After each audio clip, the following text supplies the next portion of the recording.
And hello, welcome to another Confessions from Room 3428. It's Thursday, so it must be my day to talk. I'm Lisa, and I'll be your happy host for this evening. Yeah, okay. Got some challenges, got some things to talk about, got some things to ask you guys about, and we're going to make this down dirty as quick as possible. French, not going to learn it, don't know it, don't want to know it, don't need to know it, so not going to do it.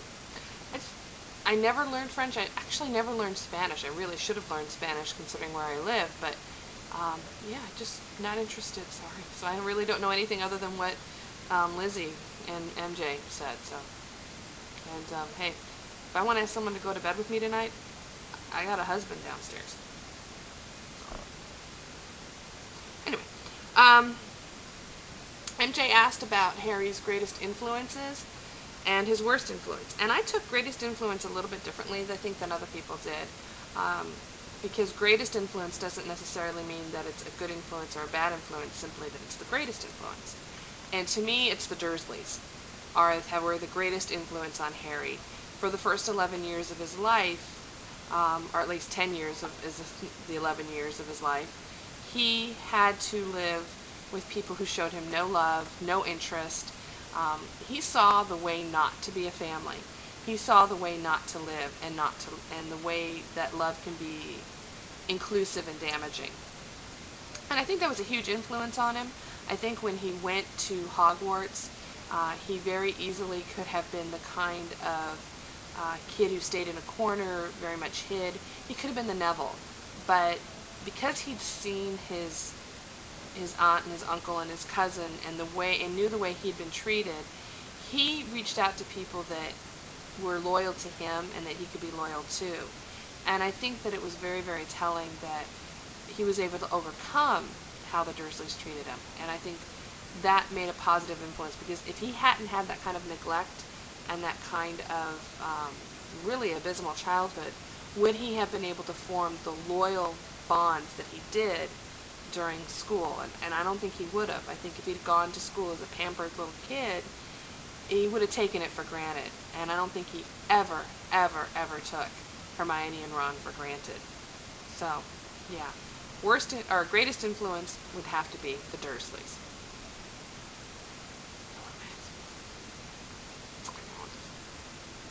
Okay.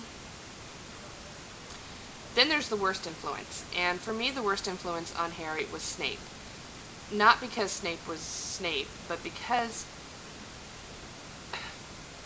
Harry needed to grow up, and he needed to become a man, and he needed to become strong in a lot of ways. And Snape represented somebody who never grew up and never took those kinds of steps forward to change his life in a positive way. He was a man who allowed himself to wallow in the negativity, and he brought that negativity forth in a way that damaged Harry a lot.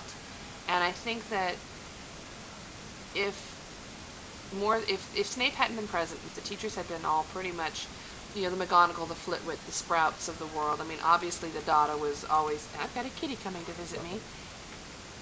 Kitty. This is Shadow. Say hi, Shadow. Say hi, Shadow. Anyway, if all the teachers had been pleasant and supportive, I think Harry, I don't know if Harry would have been challenged, but I also think that Harry would have seen the right way for grown-ups to act. Yeah, I don't know if we would have had as much of all caps Harry if Snape hadn't been such a dick. So yeah, greatest influence the Dursleys, worst influence Snape. Because I think Snape kind of held him back and kept Harry immature a lot longer than he should have been. Guilty pleasure songs was something I had asked, but I didn't tell you guys mine. I actually have a couple.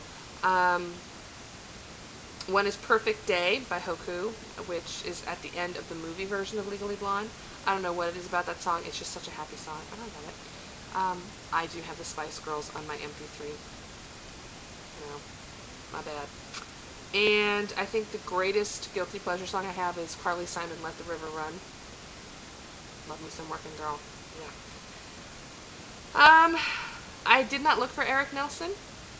I'm not going to look for Eric Nelson. I think Eric Nelson has enough friends. I just honestly didn't have time this week. Sorry. It's no offense to you. I really enjoyed the little montages with you, and you seem like a very, very nice young man. I haven't even been on Facebook to update my crap, so that's kind of my excuse. As far as the recap for this past week, as the things that we did, and oh my god, what a week. What a fantastic week. I mean, MJ's song, I said it before, I'll say it again, was amazing. My son insisted on singing it again before he went up north. Yeah, I'm without kids for 3 weeks. Kim's 80s was dead on. Dead on.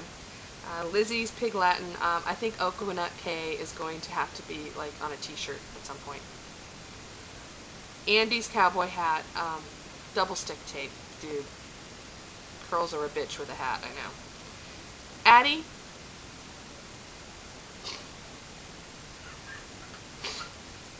you got some boobs, girl. I bow to the boob master. Bow to the boob master. Yeah. And Josh, I mean, I'm sorry. You were just the crowning achievement on our week and just knocked it out of the ballpark and made it such that I don't think anybody could surpass what you did. Really don't. I guess my next thing is I don't think it's necessarily a question of the week or anything like that, but many of you know that Leaky is doing the blogs, and I know MJ did a blog and it's great, and I can't wait for you guys to see it. I'm doing blogs, and my blogs are going to kind of be about balance, balancing life with Harry and family and work and LeakyCon and writing and, you know, my forum, the LeakyCon forum, and a little bit of everything like that, and try you kind of balance all that and juggle all that. My first blog is entitled The Other Man, where I talk as Harry is the other man in my marriage, which is kind of fun. But I want you guys, and it's only if you want to, it's not something you have to do, obviously, but give me blog titles that you would like to see me write about. It can be about family, it can be about work, it can be about Quest, it can be really about anything. But give me a title that you'd like to see me write about, and at the end of the week I will choose at least one title to do for future blogs. So that's kind of my little challenge for all you guys. Got a little bit of business to do with the Brit.